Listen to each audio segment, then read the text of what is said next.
Meghan Markle a dévoilé son nouveau podcast sur Spotify, et comme toujours ses détracteurs ne se sont pas fait attendre.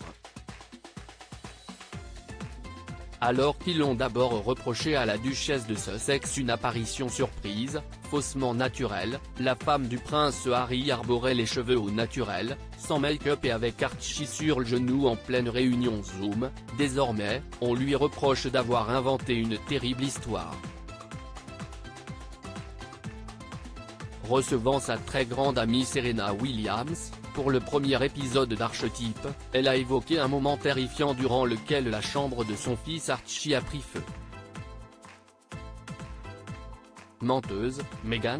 Certains commencent déjà à pointer du doigt l'ex-actrice pour avoir quelque peu arrangé sa version des faits. Meghan Markle aurait dû savoir que le spectacle devait continuer et que ses engagements devaient se poursuivre après qu'un incendie se soit déclaré dans la chambre de son fils Archie en Afrique du Sud, ont rapporté des experts, selon Daily Mail. De plus, certains ont beau se souvenir d'un incident, ils évoquent plutôt un radiateur qui fume plutôt qu'un réel incendie. Heureusement, néanmoins plus de peur que de mal puisqu'à ce moment-là, Archie n'était pas dans la fameuse chambre.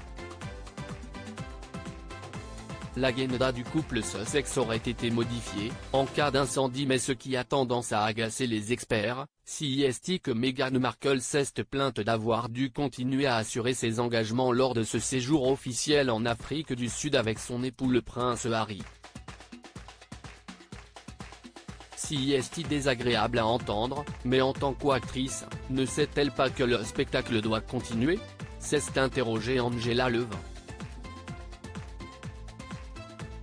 Selon eux, en tant que membre de la famille royale, le couple aurait eu le dernier mot sur la poursuite de ses participations.